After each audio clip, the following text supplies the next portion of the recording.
जीव तोडून मेहनत केली, जीव तोडून निर्णय घेतले आणि जीव तोडून लोकांमध्ये आम्ही गेलो. घरी बसलो नाही, लोकांमध्ये जाणारं हे सरकार आहे.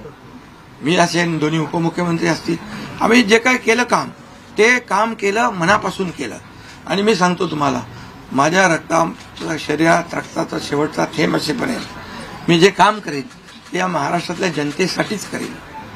आणि दुसरी गोष्ट, या ठिकाणी मला काय मिळालं यापेक्षा महाराष्ट्रातल्या जनतेला काय मिळालं, महाराष्ट्रातल्या जनतेच्या जीवनामध्ये काय सुख मिळालं, काय आम्ही आज देऊ शकलो आनंद, हा आमचा उद्देश होता. आणि आज मला आनंद आहे. लाडक्या बहिणी, लाडके भाऊ लागले अप्रेंटिसशिपमध्ये, 6,000, 8,000, 10,000 रुपये त्यांना महिन्याला मिळायला लागले. वयोश्री योजनेतून मिळायला लागले. सगळ्या योजना आहेत. आज लाडक्या बहिणी सांगतात आम्हाला औषधाचे पैसे, आम्हाला मुलांच्या फीचे पैसे. काही लोकांनी तर छोटा मोठा व्यवसाय केलाय चालू, आणि हे पैसे पुन्हा मार्केटमध्ये अर्थव्यवस्थेला चालना देण्यासाठी येत आहेत. आणि म्हणून गेल्या 2.5 वर्षामध्ये मी सांगतो की जे प्रेम मिळालं जनतेचं, आणि एक आपल्यातला, त्यांना वाटतं आपल्यातला मुख्यमंत्री आहे, हा आपल्या घरातला परिवारातला मुख्यमंत्री आहे. कारण मी कधीही त्यांना अंतर दिलं नाही. कधी त्यांना माझं निवासस्थान असू द्या, ऑफिस असू द्या, मंत्रालय असू द्या, कुठंही मला भेटल्यानंतर मी त्यांना अटेंड केलं. प्रत्येकाला भेटलो, मी प्रत्येकाशी बोललो. हा जनतेतला मुख्यमंत्री म्हणून एक जी काही ओळख निर्माण झाली, ही त्याला फार नशीब लागतं. आणि म्हणून आज लोकप्रियतेमध्ये पण तुम्हीच सगळ्यांनी अंदाज काढले, सगळे लोकप्रिय मुख्यमंत्री का काय, ते सगळं ते काय, मी काय लोकप्रियता मिळवण्यासाठी काही काम केलेलं नाही, का माझं मोजमाप व्हावं म्हणून मी काही काम केलेलं नाही.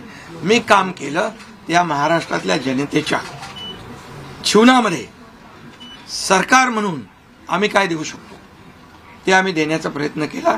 आणि मी पुन्हा एकदा सांगतो की 2.5 वर्षाच्या काळात केंद्र सरकार पूर्ण भक्कमपणे जसं चट्टान की तरह उभं राहिलं, हे पुन्हा एकदा मी सांगतो. कारण शेवटी तुम्हाला राज्याला पुढे न्यायचं असेल तर केंद्राकडे मागावं लागतं, जावं लागतं, आपल्याला त्यांना आपले प्रस्ताव मांडावे लागतात.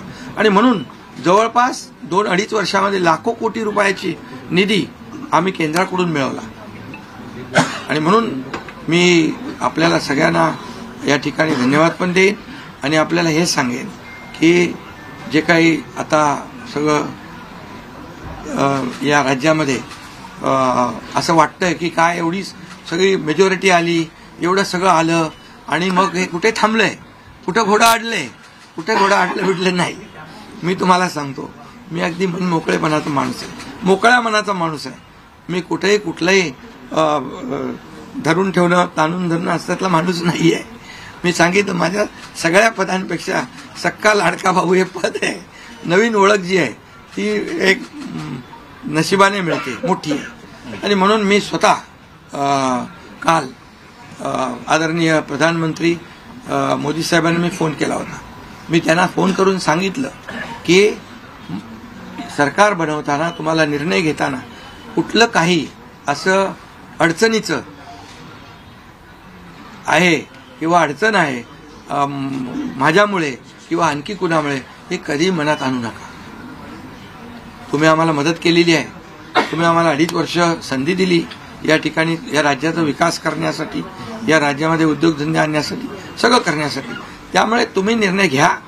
तुम्ही तुमचा निर्णय जो आहे तो निर्णय एक बाबा महायुतीचे म्हणजे प्रमुख म्हणून, की बाबा एनडीए, आमचे एनडीए, देशामध्ये एनडीए आणि महाराष्ट्रात महायुती, त्यामुळे तुम्ही घेतलेला निर्णय हा जसा भारतीय जनता पक्षासाठी असा जसा अंतिम असतो तसा आम्हालाही तो अंतिम आहे.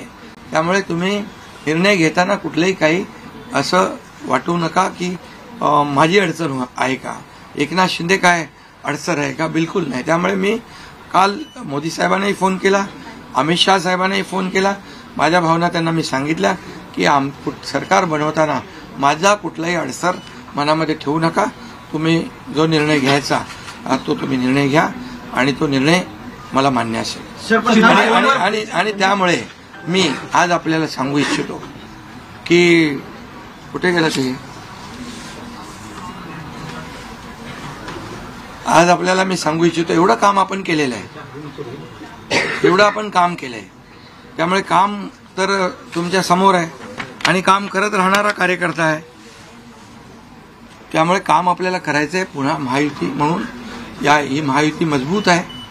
महायुती जेवढ्या मजबूतीने जिंकली आहे, आता आमची जबाबदारी वाढली आहे की महायुती म्हणून आपल्याला आता ज्या लोकांनी मॅन्डेट दिलेला आहे, मॅन्डेट दिलंय त्या मॅन्डेटचा आदर ठेवून आपल्याला आज जे आम्ही 2.5 वर्षात काम केलं त्यापेक्षा अतिशय गतिमानतेने आणखी आम्हाला निर्णय घ्यायचे आहेत. म्हणून मी आपल्याला एवढं सांगतो की जीवन में असली उड़ान अभी बाकी है. अभी तो नापी है सिर्फ मुट्ठी भर जमीन, अभी तो सारा आसमान बाकी है. त्यामुळे तुम्हाला मी सांगतो खूप काम आहे, खूप काम करायचं आहे आपल्याला. या राज्याला विकासाकडे न्यायचं आहे. राज्याला आपण देशामध्ये नंबर 1चं बनवलंय. आणखी आपण त्याच्यामध्ये जसं आपल्या देशाचं नाव आदरणीय मोदी साहेबांनी जगभरात रोशन केलंय. आज भारत देश आज आत्मनिर्भर, आत्मसन्मान सगळ्या गोष्टी काय त्याला म्हणतो आपण नाही. आणि ज्या पद्धतीने आपले रिलेशन इतर देशांच्या बरोबर डेव्हलप झालेले आहेत ते पाहता याचा फायदा महाराष्ट्राला नक्की होईल. महाराष्ट्राला त्याचा फायदा घेतला पाहिजे आणि म्हणून कुठलीही कोंडी आणि कुठलंही काही राहू नये म्हणून मी आज तुम्हाला बोलवलंय. आणि भारतीय जनता पक्ष वरिष्ठ नेतृत्व जो निर्णय घेतील मुख्यमंत्री बनवण्यासाठी, भारतीय जनता पक्षाचा महायुतीचा जो निर्णय मुख्यमंत्री बनवण्याचा घेतील त्याला पूर्णपणे शिवसेनेचं समर्थन आहे. शिवसेनेचा पूर्ण पाठिंबा आहे. भारतीय जनता पक्षाचा म्हणजे आज आमची बैठक होईल आणि त्यांच्या बैठकीमध्ये जे काही ठरेल ते मी कालच त्यांना सांगितलेलं आहे की जो निर्णय आपण घ्याल तो एकनाथ शिंदेला मान्य आहे, शिवसेनेला मान्य आहे. आणि त्यामुळे कुठलंही काही कोंडी, कुठलंही काही अडसर, कुठलं काही नाराजी, कुठलं काही हे सगळं काही नाही आहे. स्पीड ब्रेकर नाही आहे. अगोदर महाविकास आघाडी स्पीड ब्रेकर होते, ते स्पीड ब्रेकर आम्ही काढून टाकले. त्यामुळे इथं कुठलाही स्पीड ब्रेकर नाही आहे. आणि म्हणून जो निर्णय भारतीय जनता पक्षाचे दिल्लीचे वरिष्ठ नेते मोदी साहेब आणि अमित शाह साहेब घेतील त्याला पूर्णपणे समर्थन, पाठिंबा आमच्या शिवसेनेचा आहे.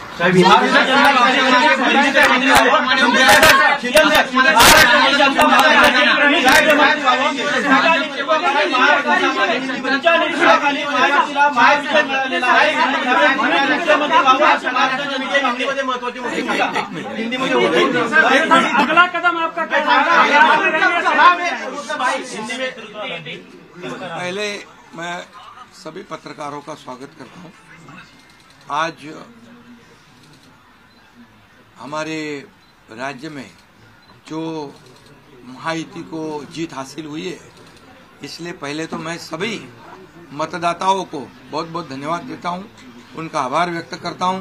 हमारे लाडली बहना, लाडले भाई, लाडले किसान, लाडले सब जो भी है, सभी लोगों ने हमें पूरा सपोर्ट किया है और ये लैंडस्लाइड विक्ट्री है. ये अभूतपूर्व ऐसी